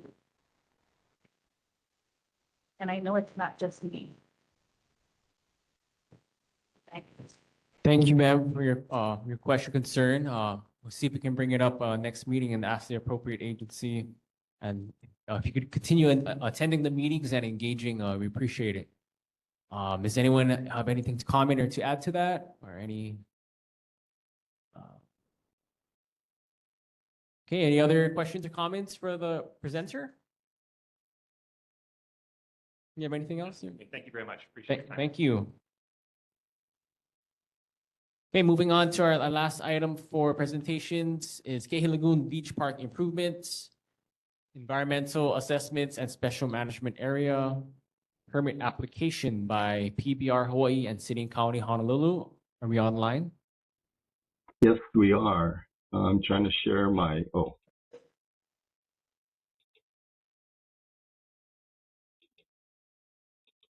Okay, thank you. Okay. Oh, is it sharing? Do you see a PowerPoint? Yes, we can see your presentation. Okay, thank you. My name is Vincent Shigekuni, and I'm a planner with PBR Hawaii. And I'm here before you tonight to talk about the planned improvements at Kehi Lagoon Beach Park, and specifically a couple of approvals that we have to go through for the city's project. And that's one is the HRS Chapter 343 environmental assessment, and then the special management area use permit application. The proposing agency is the City and County of Honolulu Department of Design and Construction, or DDC. The prime consultant and architect is RMA Architects. On our team, in order to prepare the environmental assessment, we have a biologist, ACOS Inc. We have archaeological and cultural consultant, Keala Pono, and of course, PBR Hawaii. Everybody knows where this park is. The access is from Lagoon Drive, and it's below Nimitz Highway. And this is not to be confused with the state park next door, which is, I think, called Kehi Lagoon Memorial Park. This just shows the tax map key for the property. The parcel is about 72 acres, and it's a public beach park. The project is within what's called a special management area. Some people call it shoreline management area. It's in the state urban land use district. On the PUC development plan land use map, it's preservation area. The current zoning, county zoning, is P2, general preservation. And I'll show you some flood zones in subsequent slides. So this is the special management area. It's shown in a purple hatch, and the entire park is located within the SMA. This shows the flood zones within the property. This shows mostly flooding from the ocean. The tan colors are not flooded areas. This graphic shows sea level rise. The teal or green color is how the park would be impacted by a 3.2 foot high sea level rise. And then the blue crosshatch area shows a 6 foot sea level rise area. The proposed projects include a new Comfort Station 1, and then a new Comfort Station 2, and then a maintenance facility. All the proposed projects are outside of the 6-foot high sea level rise. So Kehi Lagoon Park, everybody knows this is paddling season, so it's heavily used by paddlers, tennis players, pickleball players, softball, etc. There were originally 3 comfort stations. Comfort Station 1 was burned down, and so the park has been operating with just 2 out of 3 comfort stations. And the maintenance facility area is not only for the park, but for other parks in the area. So this is the previous Comfort Station 1 site. After it got burned down, it was demolished. This is the existing Comfort Station 2, closer to the Kehi Lagoon Memorial Park. The slide on the left shows where the new Comfort Station 1 will be located, closer to the tennis courts.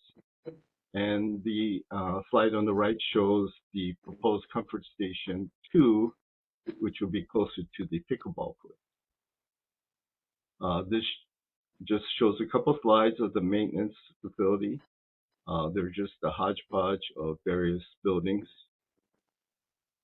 So the project objectives are to improve the health and safety of park users with 3 operational comfort stations, and to support the upkeep of the park and surrounding parks with a new maintenance facility.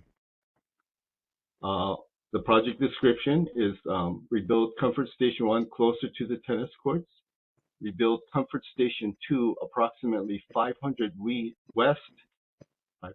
feet west of the existing, and then demolish the existing Comfort Station. And then the third is to construct a new maintenance facility. This shows where Comfort Station was, number 1 was, and this shows where Comfort Station 1 will be, new one will be built.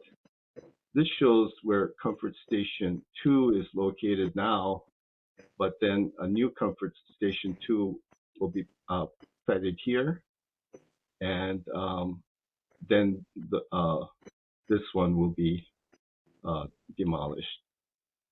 This is the proposed new maintenance facility building, and just for everybody's edification, this is the existing Comfort Station near the beach.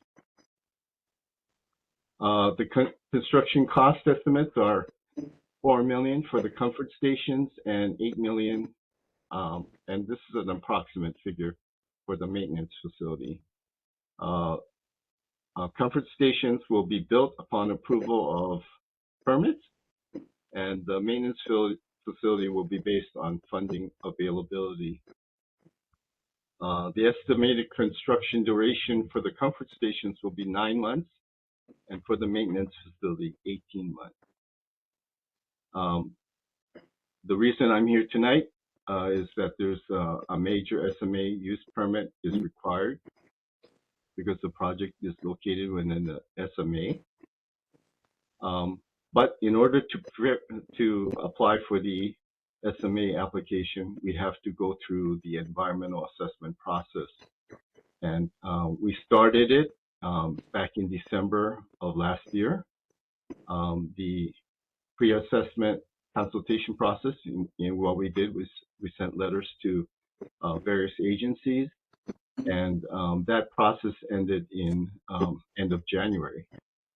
The draft EA was published yesterday, so it's available it's the start of the 30-day comment period, which ends on August 7th, and the approving agency is DDC. The major SMA permit application will be submitted to DPP after the approval of the EA. After DPP accepts the application, DPP will review the application. basically ask agencies for their comments.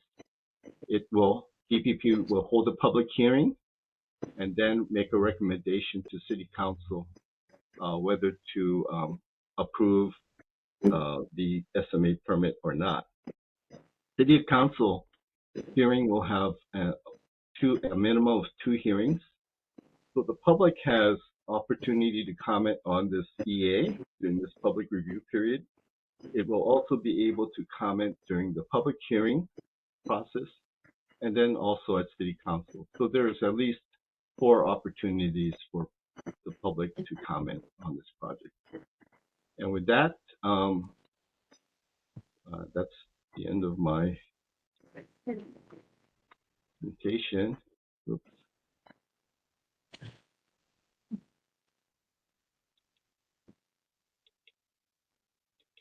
I'm not sure. Okay, thank you for that brief and concise presentation. Anything from the audience? Questions or comments?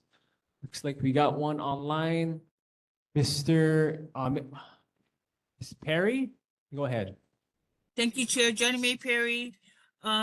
Is the new comfort station hook up to the city system, or is it cesspool? Is it going to be built? Is it going to be built away from sea level rise? Yes.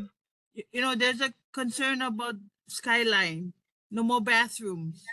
So is any of the bathroom going to be near skyline for the riders? Because there's a lot of concern that skyline does not provide bath comfort station, and will this disrupt canoe and other activities? Thank you, Vincent. Okay. Hey, Johnny May. I hope I got all your questions. First, yes, it'll be on county sewer. The existing comfort stations are on county sewer, and this will tie into county sewer system. It will not be close enough to the transit station. You know, the park abuts an industrial park, and I'm guessing the industrial park is fenced between the two. So, but I guess if somebody really wanted to, they could walk to this site. It will not disrupt canoe paddlers because canoe paddlers are more on the Mackay side. These stations are on the Mauka side of the park. And I showed on one graphic the designers and the city cited the proposed comfort stations out of the sea level rise area. Not only the 3.2 foot sea level rise area, but the 6 foot high sea level rise area. And my last question: do you have problem with unsheltered people at that park currently? Homeless. Yes, yes, there is, yes. Yeah. Thank you very much. Thank you, Chair. Thank you, Ms. Perry. And any other questions or comments? At this time, going once, going twice. Thank you so much for, okay, Mr. Mora, go ahead. Yeah, my question for you guys is, okay, it's a little bit confusing listening to this because you're talking about the state and this is basically a city project. Is the state? It is a city project, yes. Right, but is the state thing connected with that homeless program that's going on around there? That temporary housing thing, is that the state stuff? I'm not 100% sure, but on our plan, we abut the Kehi Lagoon Memorial Park, but I believe the temporary housing project is further towards town. Further towards town. Yeah. Okay. Yeah, because I thought I saw a map where they had it on the beach side. I know they have that housing thing right under the rail, by that vet center, whatever that thing. There's a housing there, but I also saw a map of a housing on the other side of Kehi Lagoon, the western side of Kehi Lagoon. So I was wondering about that. And if that's so, how is it going to affect? There's a lot of families that go there to play sports and stuff, with the little kids, the soccer and stuff. I mean, there's tons of families that go up there and use that field too. So I was wondering, the safety of the families and the kids, et cetera. So that is my concern. Yeah, I'm here to talk about proposed improvements, but certainly we can relay your concerns about operations at the park and Yeah. security at the park. Yeah. and- I'll ask yeah. the city guys at our next board meeting. I'll ask the Oh, city good. guys. Yeah, because I think they should know about that. Okay, any other questions or comments for the presenter? Board, okay, seeing none, thank you very much. Thank you for your for time. presentation. Have a good night. Finally, board actions, resolution by board member Omura.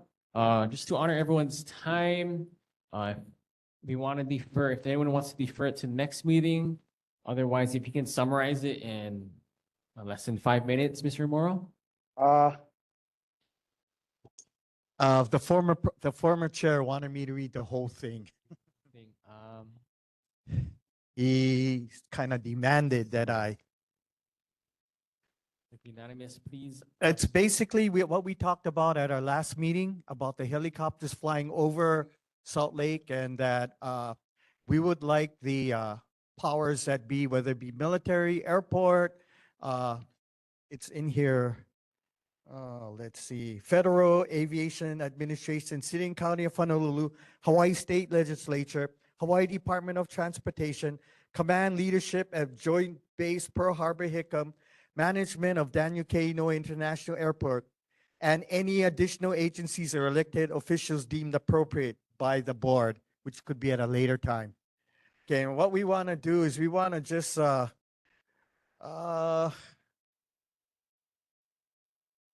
we request that all appropriate government agencies review helicopter operations affecting the Salt Lake, Āliamanu Foster Village communities.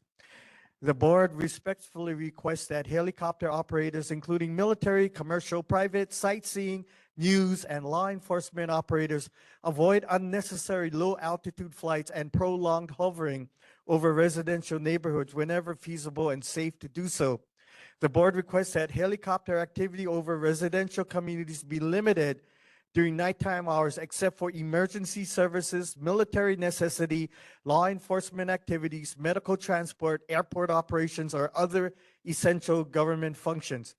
The board urges the Federal Aviation Administration, City and County of Honolulu, the Hawaii State Legislature, and other appropriate agencies to examine whether additional laws, regulations, flight path adjustments, minimum alternate standards, operational restrictions, or community protections may be established to reduce helicopter noise and disturbances over residential areas.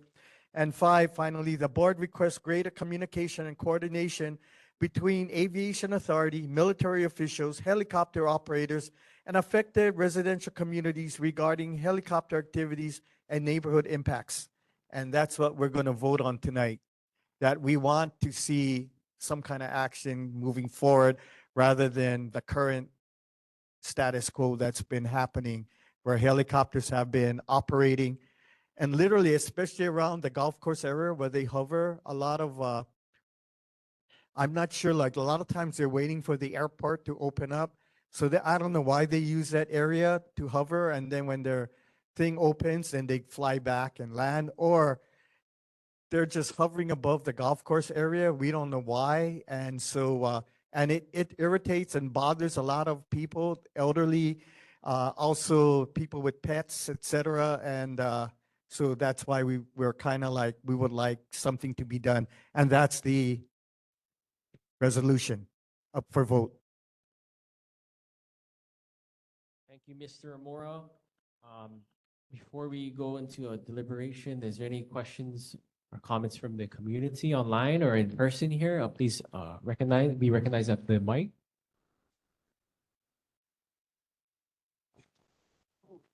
Sorry about that. Hey, it's Chuck Anthony from Joint Base again.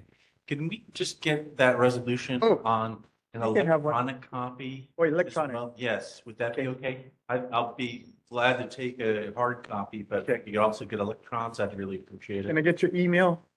Yes, I'll make sure you get it. Thank you, Mr. Anthony. Any other question or comments from the community? Okay, please stand up to be recognized. Come to the mic.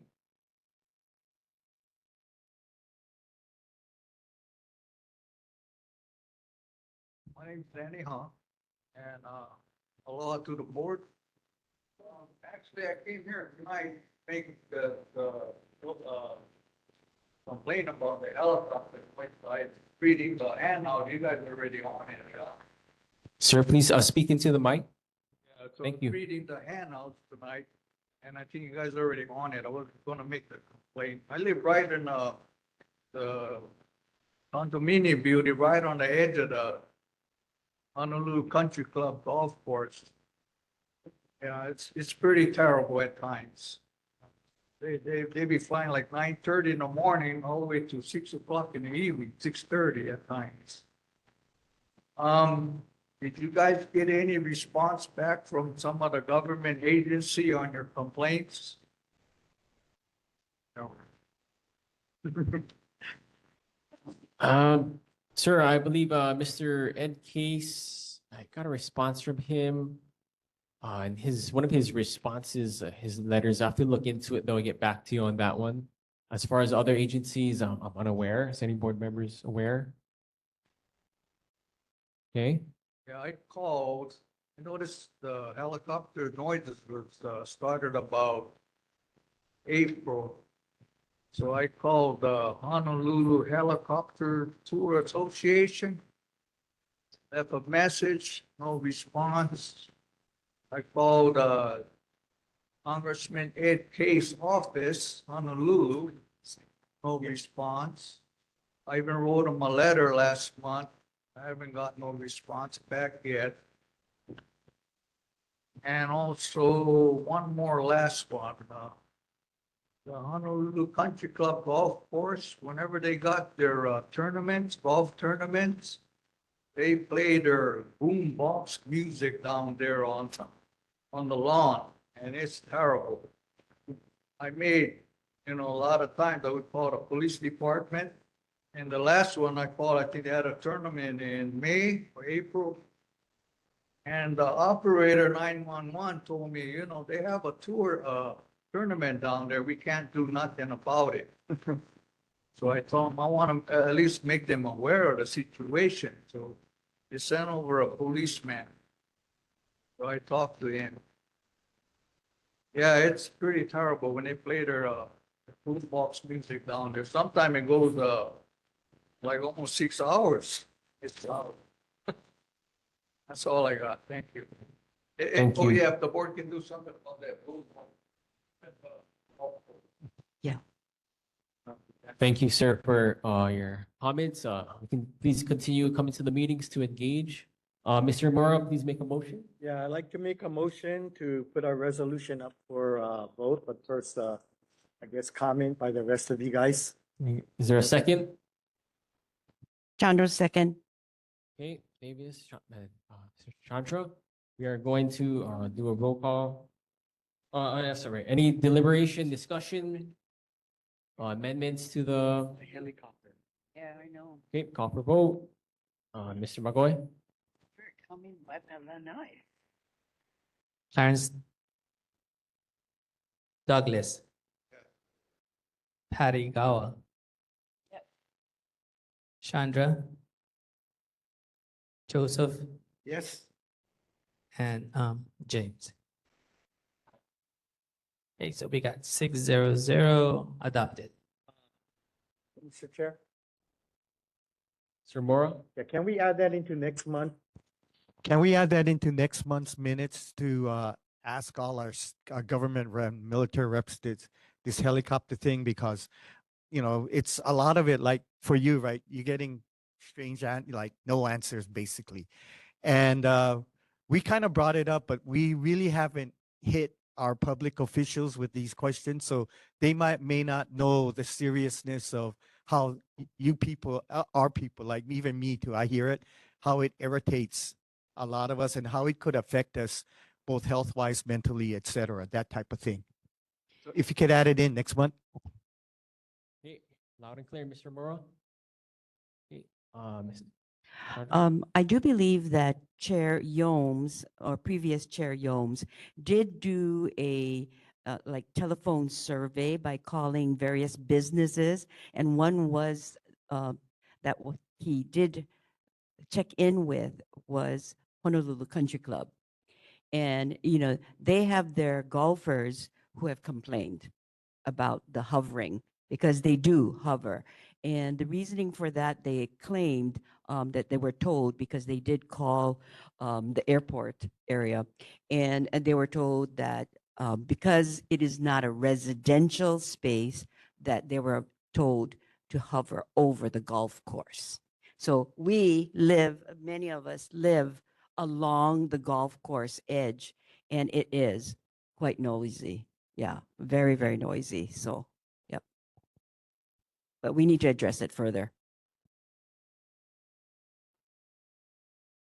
Next month's agenda, okay? Okay, so the motion has passed. Approval of minutes for May 14. Can I get a motion to approve the, oh, any corrections to the minutes? Okay. Okay, minutes approved. Any reports from our committee team chairs? At this time, seeing none, announcements, the next Āliamanu-Salt Lake Foster Village Airport Neighborhood Board meeting will be on Thursday, August 13th, 6:30 p.m. right here at that National Guard Association building. And you can view this tape on Olelo Channel 49 on the fourth Saturday of the month. This time, I'm joining the meeting at 8:36. Thank you, everyone. Take care.